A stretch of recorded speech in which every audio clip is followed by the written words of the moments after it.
Well, we're here again, Bonnie Jean. We've made it back. We did. Were you here last week? No, it was like a month ago. A month ago. So, all right, so you've been kind of waiting for that call back up to the majors. Yeah. This is the majors. The majors. I've been out of it for a while, but here we're back, and you're welcome, by the way. Hope you're doing good this morning, tuning in, whether you're in the 8:30, the 10, or the 11:30. Hey, some exciting news for Anchor this morning. Right? Mm-hmm. Yeah, it's this morning. Right? This morning. What is it? Yeah, happening right now. The Anchor Lincoln preview gathering. Okay, so from the beginning, like we've wanted to be a church, not just like to plant a church, but we've wanted to be a church that plants other churches. Because like the more people that have access to Jesus-centered community, we think like the more impact we can make. We just see that growth horizontally as the way we want to do it. So this is cool. This is the first step towards us doing that. So a preview gathering is this, if you didn't know. Yeah, I'm wondering. A preview gathering is like, they haven't launched yet, but they're wanting to give people the opportunity to see what they'll be like when they launch so that they can have opportunity to even plug in right now in this moment to their community. So that's happening right now. Super exciting. Bonnie Jean, you came to one of the first preview gathering I came here. to every single one. Such a diehard. Yeah. Such a diehard. I've been original, yeah. The picture of commitment here, guys. The picture of commitment. Totally. Take some notes. Yeah. So she, so people like Bonnie Jean and your family, you came to the very first, and all of them apparently, preview gatherings, and so and now you're on our team. Yeah. Which is kind of cool. Like think about like right now you can be praying for Anchor Lincoln people that come in the doors. They find like a sense like this could be home. And so just praying that God would be working this morning. They're having 2, 9, and 10:30, which is awesome. So really exciting thing. Here's the thing though, is like there's some really great people that are leaving Anchor Central and going to Anchor Lincoln, which means there are lots of opportunities for people that haven't had it found a way to serve yet. Like there's opportunities for you, like in production and. That means like maybe in worship and serving and hospitality, being an online host, if you're watching and learning and singing from home. And then also with this new ministry at Anchor. Totally, with Anchor students and other things. I think like sometimes when you hear about like, hey, we need some people to serve, it's kind of easy to kind of feel like, they're not actually talking to me. Yeah. We're talking to you now. Yeah, they actually have. Yeah, we are. We are talking to you specifically. We're talking to you. And if you can't figure out what works for your schedule or your gifts or your talents, we'd love to help you discern that. You might only have 10 minutes, and we actually have things that could use your 10 minutes.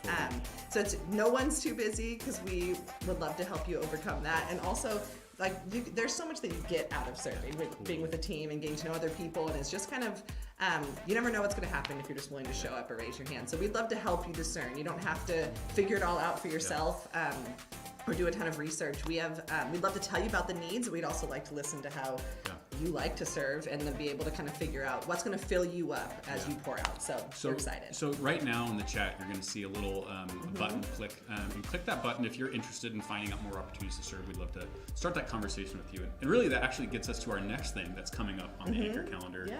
The Welcome to Anchor event. I think that's what we call it. The Welcome Anchor event. It's an event. If you're new or new-ish. Yeah, that's right. Yeah. If you're new or you feel new, right? If you're new or you feel new. So you may have been around Anchor for a while. Maybe you joined in this community during the pandemic, and you're like, yeah, this is my home, and you're interested to find out more about like what Anchor is all about, what we care about.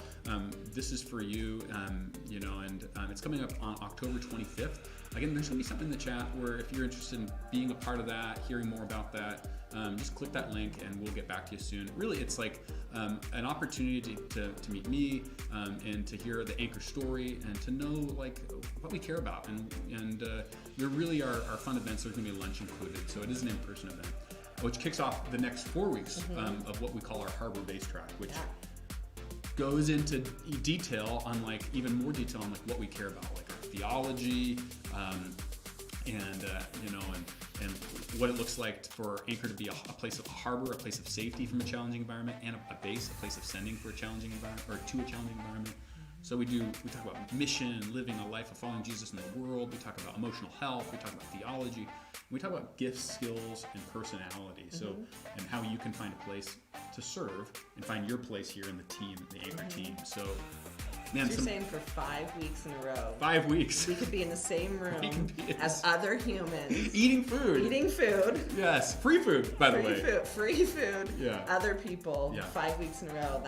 That's actually Community. who's not going to come. Community. New-ish. Yeah. That's a really loose I know. word, Yeah. so. You're like, well, I'm kind of newish. This is your third time going to. Yeah. Hey. Come on in. Come on in. Every time the Lord has something new for people. That's so. right. So, and it'll be right after our last gathering each Sunday morning. So, really would love to invite you to that. Come check it out. Whether you're tuning in online or coming in person, you're invited to this, and it'll be a great opportunity to get to know more about Anchor. And next up, I think we're going into worship. Yeah. So, why don't you do this? Make some space to be present with God. Take some deep breaths. Pray as a family. If there's kiddos in the room, just try to pray together, all as a family, even in the middle of the craziness, and set your hearts upon God, because He has something good for you this morning.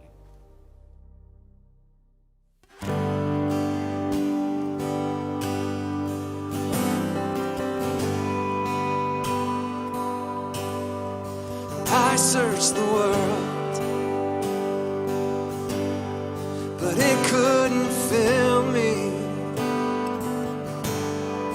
Man's empty praise and treasures of faith are never enough.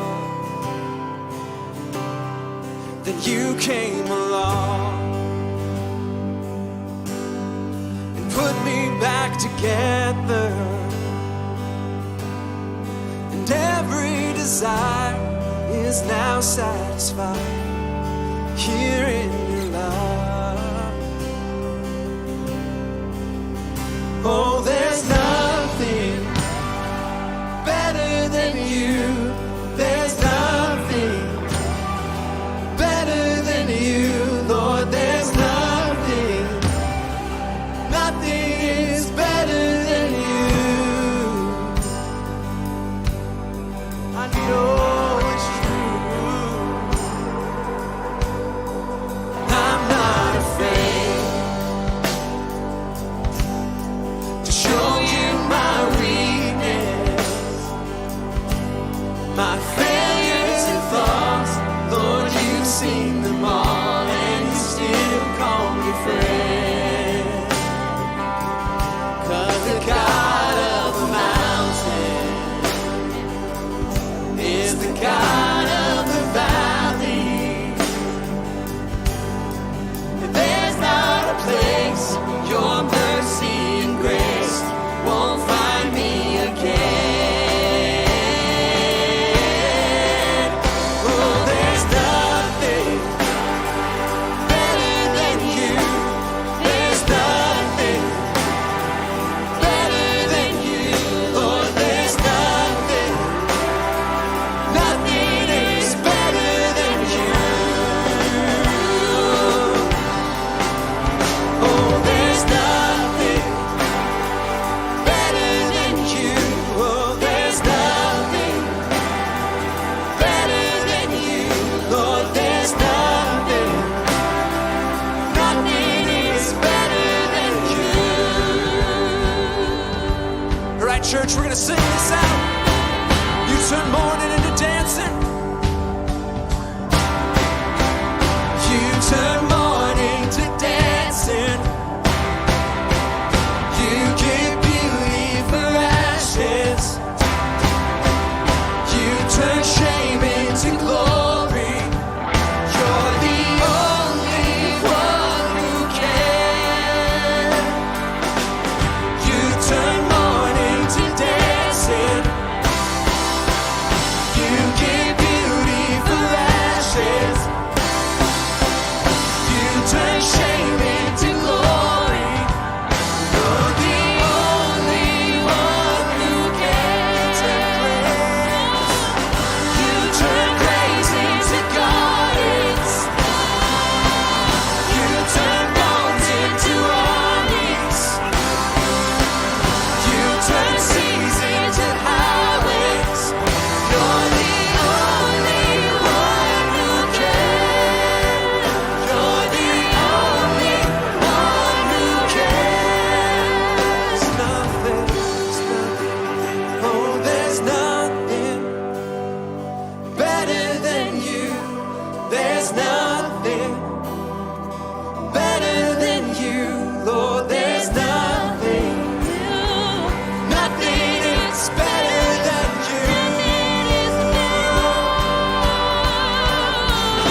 make it darker, though the waiting seems long.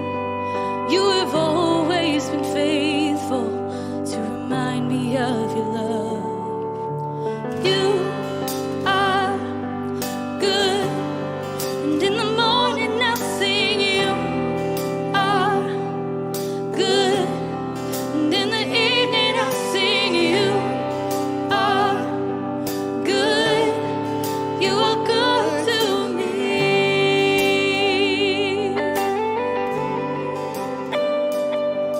You have always been patient, you have always been kind. You're consistent through the ages, oh what a friend of mine. So I'll remind my soul to bless you, standing firm upon your truth, knowing you cannot be shaken, 'cause I've seen what you can do.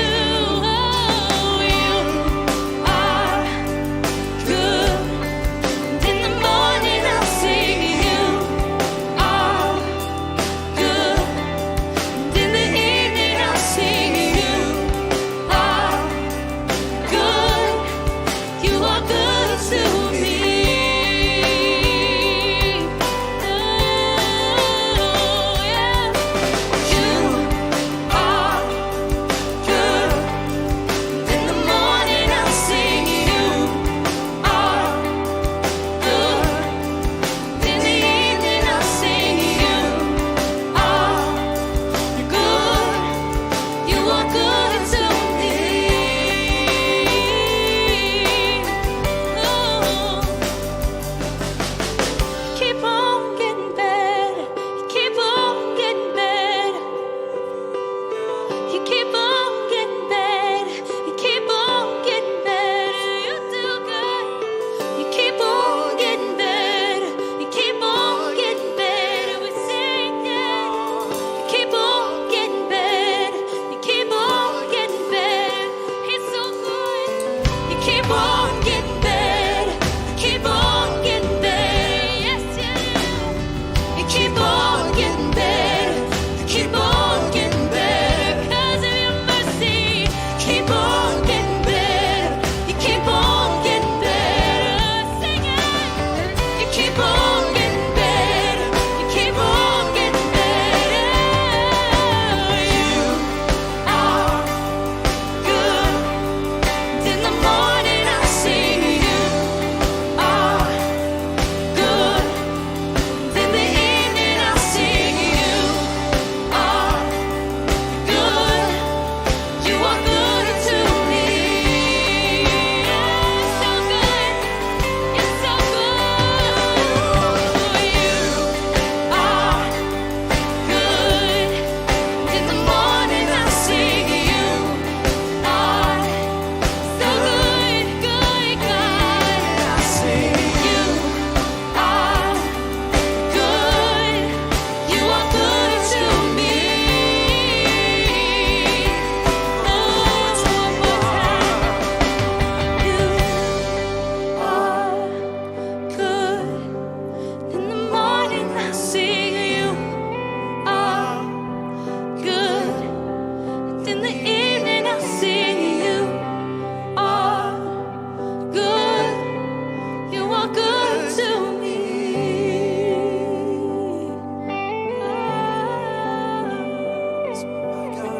So good, Lord, so good, so good.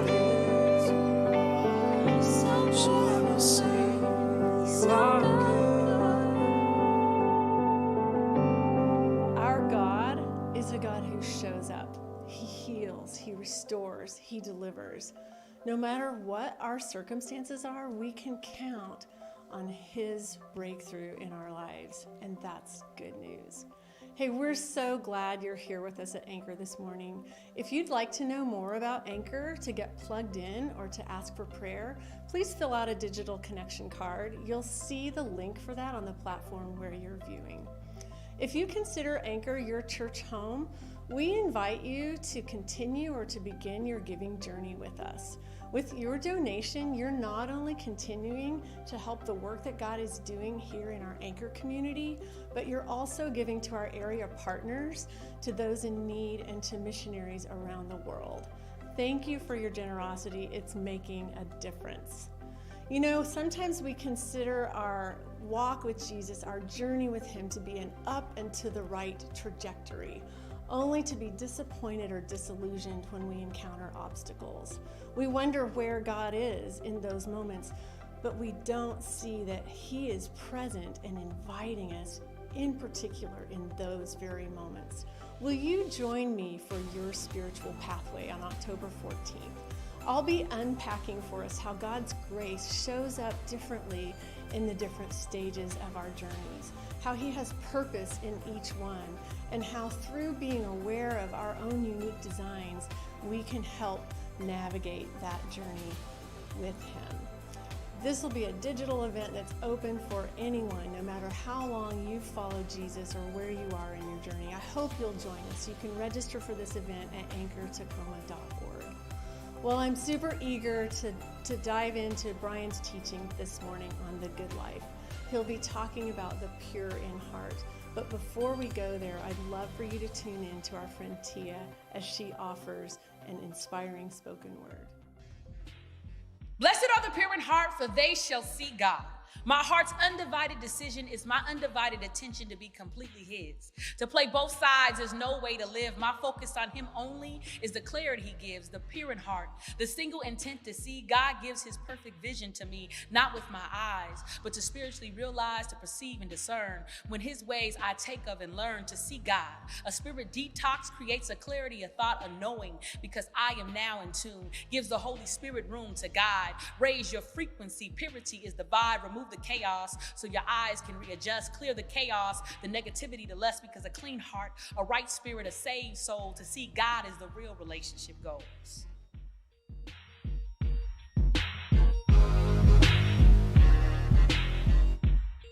Good morning, Anchor community. Hey, right now, you need to know about something. Maybe you already do. Across town in the Lincoln District, Anchor Lincoln is having their first in-person preview gathering. This is really exciting.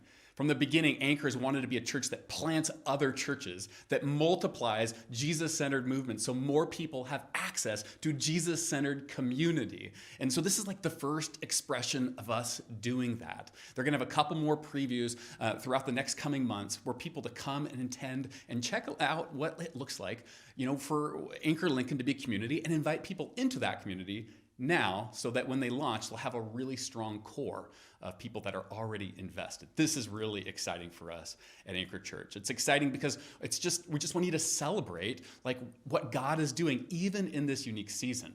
And it's also like, it's exciting because it causes us to remember what it looks like to be a church. You know, it's easy to get in the mode of just coming to church or tuning in online and thinking that, yeah, this is kind of what it means to be a church. I come check it out, I come learn, I find community. But God's heart for the church is to mobilize and multiply His communities all around the world. And so when we launch out a church and when people say yes from Anchor Central, joining Anchor Lincoln, leaving this as their primary place and going and starting a new work, it reminds us what it looks like to be the church. And third, it means that there's opportunities for you.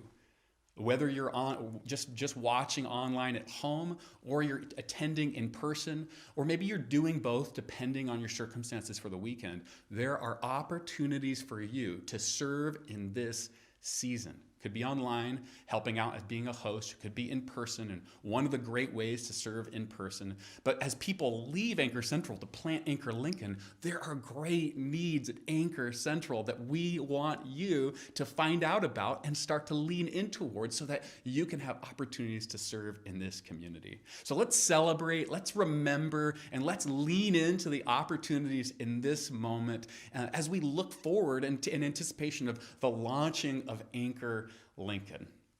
This is exciting stuff. Hey, we're continuing in this teaching series, The Good Life, looking at the Beatitudes found in Matthew chapter 5. And the one we're looking at today reads like this. It's in Matthew chapter 5, verse 8. And Jesus says, "Blessed are the pure in heart, for they shall see God." Now, I don't know about you, like what you think of when you hear the word heart, but you probably think of like one or two things. The first is like that organ that's at the center of our body that pumps blood out to our extremities, a biological reality of the word heart. Or maybe some of us, we think of Valentine's Day and the candies and the cards and all the celebration that go along with Valentine's Day. But if you're a first century Jew listening to Jesus talk and give that sermon there on the hillside at the beginning of his ministry, you would have a different thing in mind. You see, the scriptural understanding of the word heart is like the control center of your life. Yeah. It's not like we do, where we separate the emotional part of our life and the rational part of our life. We think head and we think heart, and we make this dichotomy between those two things. The scriptural understanding of the word heart is not a dichotomy of head and heart, but really this whole union of who we are, how we live, move, and act. So like the last time you laughed out loud, or the last time you wept, or you felt this fluttering feeling in your heart as you held the hand of someone you love, or you prayed for a child or a parent or a grandparent and you sensed God in that moment. You made a decision based on a conviction. All of that from the scriptural understanding comes from our heart. So when Jesus is saying, blessed are the pure in heart, he says, he's essentially saying, blessed are the ones who are pure at the core of who they are, at the center of their being, at the essence, at the center, at the core. The word pure requires maybe a little bit of definition too, because for years, and really for centuries, within Christianity, the idea of pure has been connected to certain actions, oftentimes related to romance or intimacy. But that isn't necessarily what Jesus has in mind here. For pure, essentially he means, like being undivided. Think about like pure gold. Like 24 karat gold is pure gold. It means like every part of the gold is not diluted with copper or nickel or some type of other metal or whatever that would kind of dilute the gold. It's pure gold. Or you can think of pure chocolate, right? Sometimes chocolate, the cheap chocolate, they put paraffin wax in there. Can you believe that? They put actual wax in the chocolate to dilute the chocolate, but pure chocolate doesn't have any additives. It's not diluted or watered down. It's pure chocolate. This is something close to what Jesus has in mind when he says, blessed are the pure in heart. He's saying, blessed are those who live from a place of undividedness at the core of who they are. Blessed are those who at the center of their being just like aren't like tugged one way or the other way, but have a focus and a direction. They know what their heart yearns for. They're going for that. This is something, I guess I can't speak for you, but I feel the tug of war sometimes within me. Recently I had something happen that helped me articulate it for myself. I came home, and oftentimes when I come home, I finish up an email while sitting in the car. Candace sometimes will look out the window, and she's just shaking her head at me as I try to just cram in a little bit of work before I come in and dial in at home and just try to be present with the family. This time I finished an email, and then I walked in, and a text came, and it was like an important text, right? So I had to reply really quickly, and by the time I started replying, my son and my daughter were on both sides of me trying to get my attention. And then I finished that text. I just said, well, I'm just going to finish this quick text. And then another text happened, which was even more important. And I had to respond to that one. And so it happened that there was like multiple minutes passing with the kids on both sides of me, and I'm trying to write this text out. My attention was divided. My attention was going in multiple different directions. My ears were going here. My eyes were going here. I think this is like maybe an illustration that may work for oftentimes what happens at a deeper level, like with our heart. That we find ourselves like wanting to go one direction, but drifting towards another direction. We find ourselves, really just like if the core of who we are, we're stretching and reaching for this, but we're also have a hand on this, and like this is kind of the problem of what Jesus is addressing. He says, blessed are those who at the center of who they are, they live from a place of undividedness. Blessed are those who are unified in their yearnings and their desire and their thoughts. Blessed are those who don't have the divided heart. I mean, the thing is that,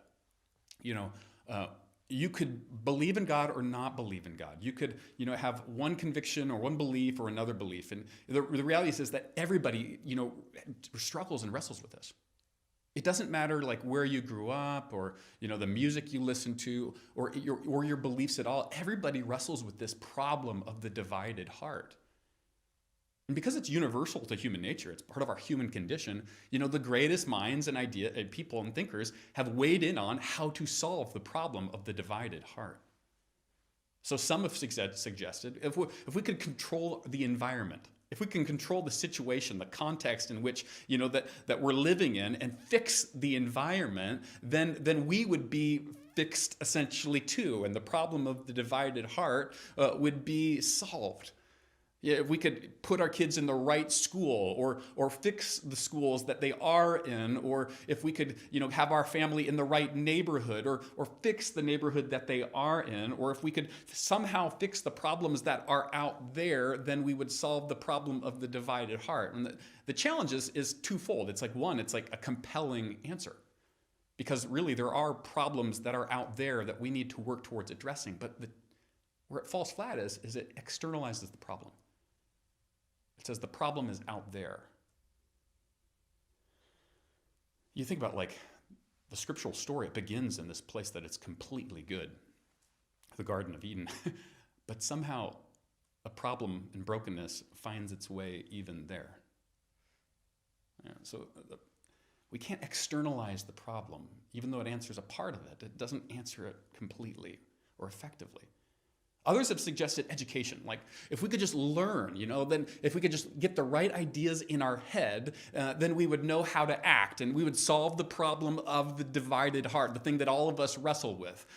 And they see the problem as ignorance. And so if we could just fight ignorance with knowledge, then everybody would be able to, find their way forward, and we would solve the problem, this kind of human condition problem. But the challenge is that there are some incredibly intelligent people that make some terribly destructive decisions. And so, ignorance itself does not, solving that problem does not really solve the problem that at the core of who we are.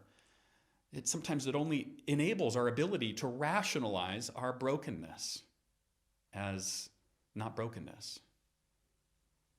Others say morality. If we just constrain, our ability to choose the wrong thing and put guidelines, rules, and regulations around what is good and what is bad, and then we'll be able to force people towards the right thing, and eventually, through effort and work, it'll become second nature. And again, this is it has the resonance of truth, but it's not the whole story. In fact, this is the problem of the Pharisees, where Jesus was critiquing them because they were so focused on behavior modification, but inside they were living a life that was not transformed. Jeremiah, years before Jesus, an Old Testament prophet, he says this towards the beginning of his book. He says, the human heart is the most deceitful of all things. Now, that sounds like kind of bad news. And he goes on, he says, and desperately wicked. Who really knows how bad it is? I love that question at the end. Who really knows how bad it is? Well, on one hand, it's bad news, right? But on the other hand, it's like realism, right?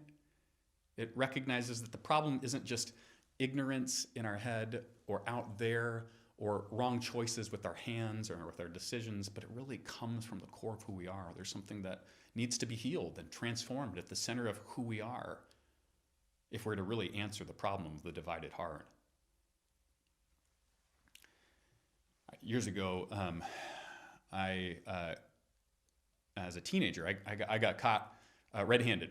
I had been using drugs for a few years, and my parents caught me.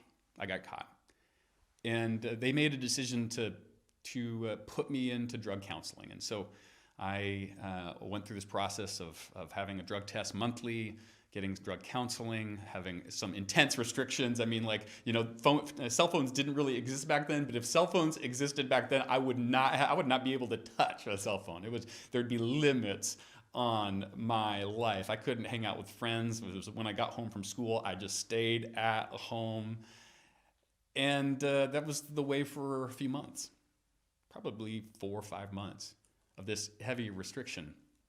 And I mean, like, you would think on the other side of that, after, my parents got tired of paying for the drug tests and the counseling, or they felt like I had moved to the next stage, you would think that I would have emerged on the other side of that, knowing the error of my ways and having changed my life and having a different perspective on life and knowing not to do the wrong thing again. But the interesting thing is that as the restrictions loosened up,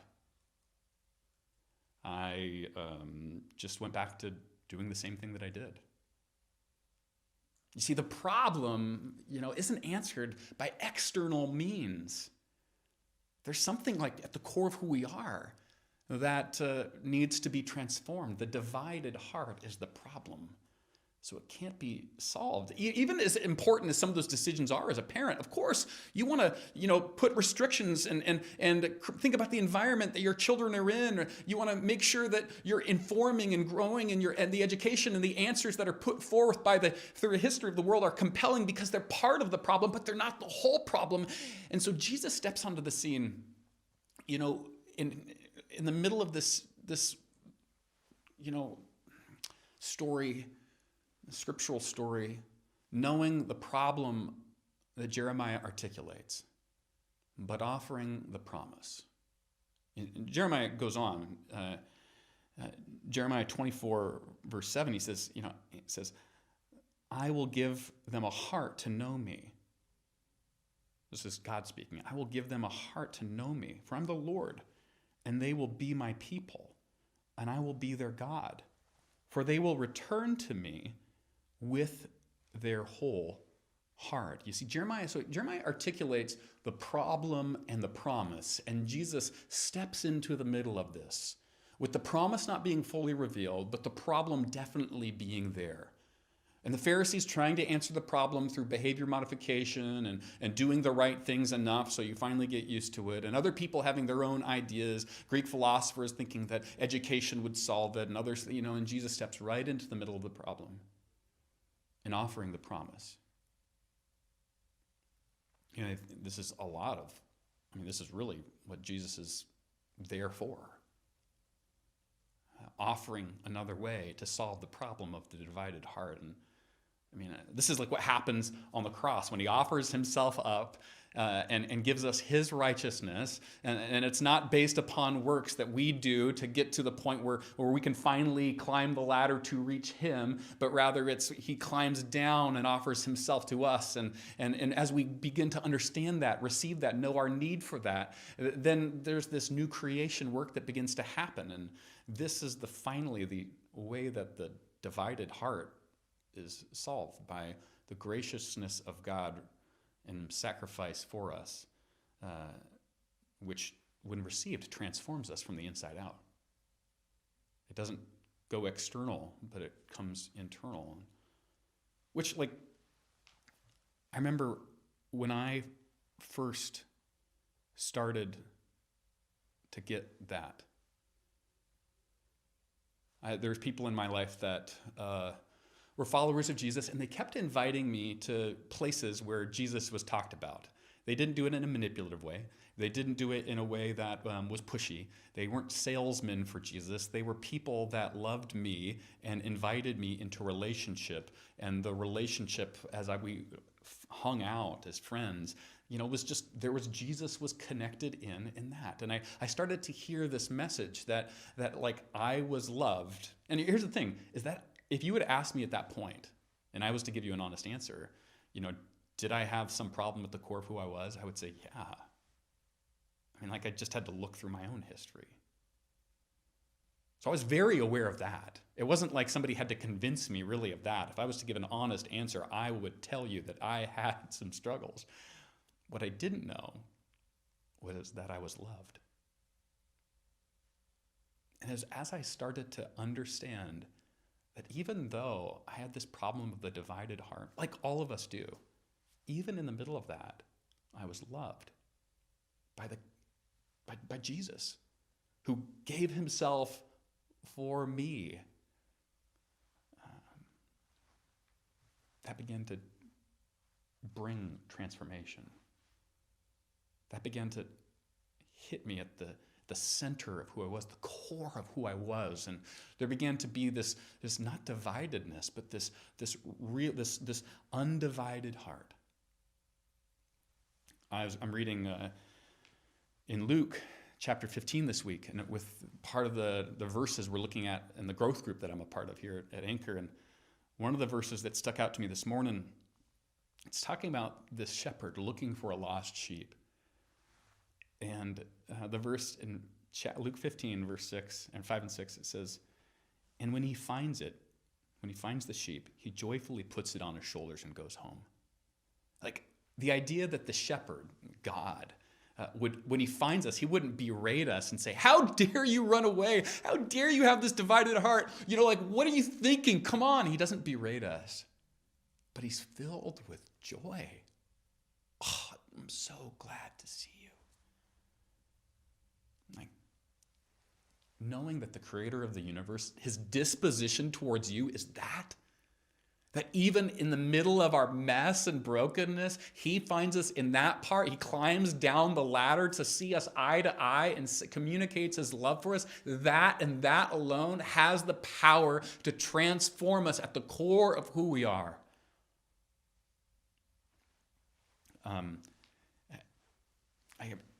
Maybe you're not like feeling that or finding that. Maybe you're not yet a follower of Jesus, or maybe you've been a follower of Jesus, but you're wondering if you even are anymore because it feels like the last time you really felt connected to God was a while ago. I want to suggest to you one way to move back into like finding what it looks like to experience, know, and live out the undivided heart. And it really just is looking back at some of the verses that we've looked at over the course of this series. Jesus begins with, "Blessed are the poor in spirit." You know, when you recognize that, like, at the core of who we are, we have limits. We're not perfect. We can't do everything we wish to, and we often do the things that we do imperfectly. We're limited human beings. We're poor in spirit. When you recognize that, you start to recognize your need. And Jesus says, "Blessed are those who mourn." When you start to mourn, you don't cope or escape, but you start to mourn the stuff in your life that doesn't go like you want, and the stuff in the world that doesn't go like you think it should, and you actually mourn there. You're present with the pain of that. And then Jesus says, "Blessed are the meek." When you're realizing that, yeah, you have every reason for confidence because of God's love in you, but you also have every reason for humility because of the cost of his love.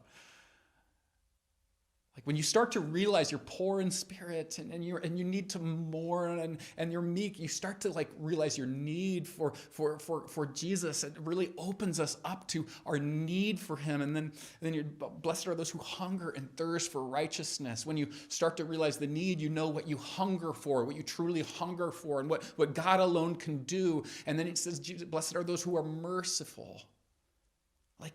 The resources to awaken our need and cause us to reach out for Jesus and his work to make an undivided heart and in us, like they're just really actually there in the Beatitudes. I guess I'm going to make another kind of important point is that like Jesus, the undivided heart doesn't mean a perfect life. Jesus doesn't say, blessed are those who live out a perfect life. He says, blessed are those who are pure in heart. Now, since the heart, the control center of our life, sometimes it takes a while for the things to move from the control center to the thought pattern or the way of the action. And so sometimes like our heart might be like undivided. Our heart might be made new, but we're still like wrestling with some of the old patterns of thought. And there's this timeline for growth to actually make its way into our life. And so Jesus doesn't say, blessed are those who live perfectly, who do everything right, but blessed are those who really want God at the core of who they are, who really, they're hungering from a unified place for God to work in a powerful way, even if they don't do it perfectly every time. Blessed are those who are at the core of who they are. They really, they yearn, they think, they're reaching for God. And the promise is that we'll see God. Blessed are those who are pure in heart, for they'll see God. And the Old Testament says, anyone who sees God, no one can see God and live. So it's like, what does that mean to see God? Well, it means this, is when you're living from an undivided place. Not perfectly, but you're living from an undivided place. You start to see God everywhere. You see him in the child's wonder, and maybe it is your child or another, just a young kid. Their questions and their wonder, their curiosity, just like it says in Mark chapter 9, it's like if you're going to enter the kingdom of God, you have to be like a child. You start to see glimpses of God in children. In Matthew 25, it talks about like when you meet a person that's in need and you feed them, or you meet a person in a detention center, you listen to them, you're actually seeing Jesus there. And when you're living from an undivided heart, like it talks about in Matthew 25, you start to see Jesus in those that are marginalized as you're reaching out and caring for them and listening to their stories. You see Jesus there. You start to see Jesus as you open up the scriptures and you slow your body down and you take a breath to be present with God's word, and you start to hear God's voice and see him as he uses his word to interface with what's going on in your life. You start to see God in the relationships that you have. You start to see God even in the unanswered prayers, because you're living from this place of this undivided heart, and you're saying, okay, even as that prayer was not answered, I have the provision I need. Blessed are the pure in heart, for they shall see God. We have to believe that God is like working in all these different places, and so available to see in all these different places, on unanswered prayers and answered prayers, in challenging relationships, in the children's question, in a detention center, in a hungry person. We have to believe that Jesus is working there, not only because Scripture says it, because Jesus has this habit of showing up in the unexpected places. He shows up in brush fires and mangers. He shows up in empty tombs. He shows up on the side of seashores. He shows up in the unexpected places. So he shows up in office cubicles, in tough conversations in home. He shows up at church. He shows up in streets. And it's blessed are those who at the core of who they are. Blessed are the undivided hearts. Not the perfect, but the undivided hearts. For they get to see God there.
at the start, before the beginning of time.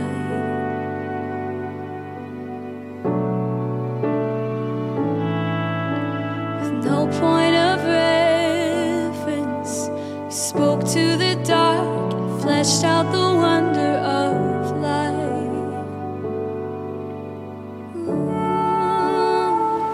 And as you speak,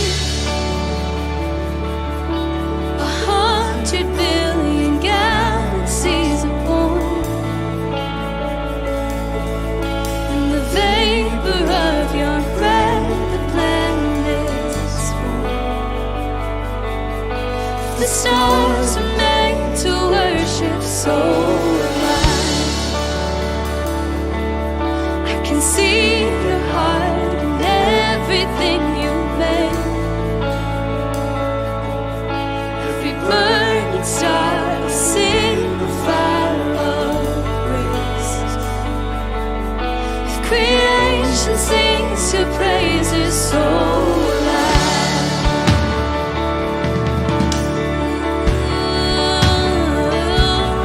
So will I.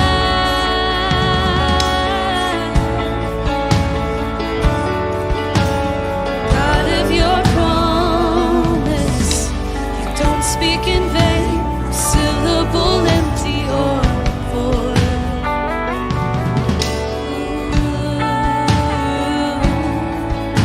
For once you have spoken, all nature inside must follow the sound of your voice.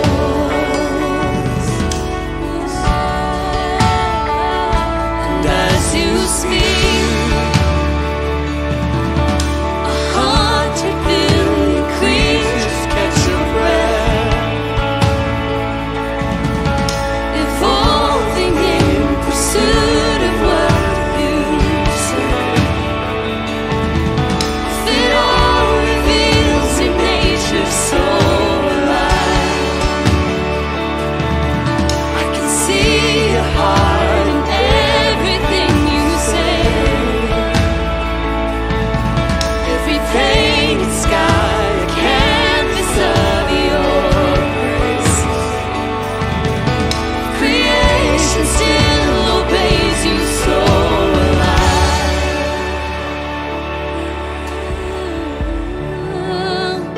So alive. Lift our voices for you.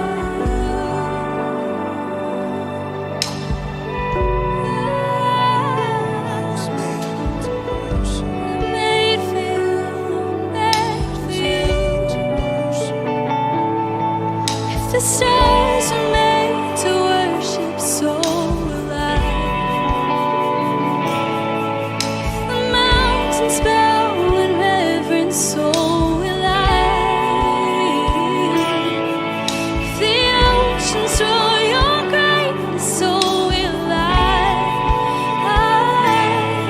For if everything exists to lift you high, so will I. If the wind goes where you ascended, so will I. If the rocks cry out in silence, so will I. If the sun will roll out of praise and still fall shine, then we'll sing again 100 billion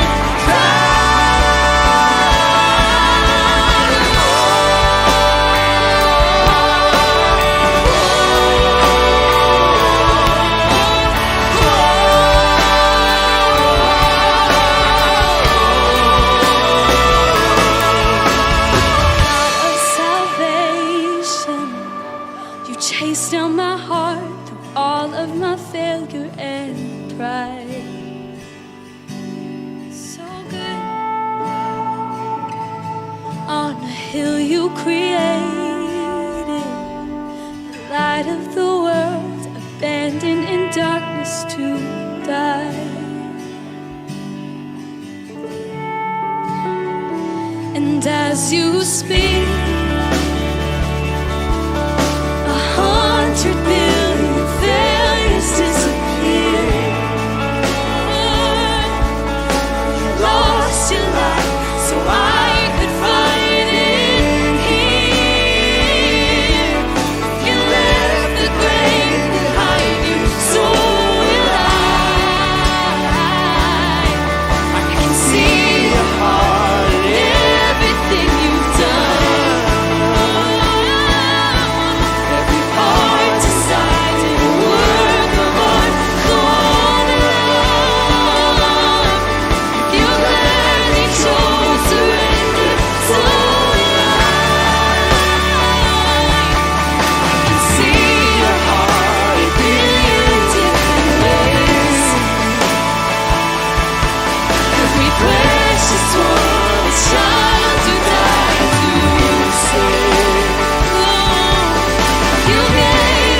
hope that as you depart from this gathering, that you take his faithfulness with you through the week, from the rising to the setting sun, through your days, that his hope sustains you.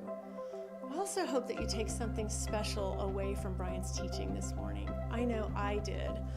Just the idea that God desires for us to have a pure heart and gives us a way to have that through Jesus, and that he wants us to see him. He wants us close. That's an incredible idea.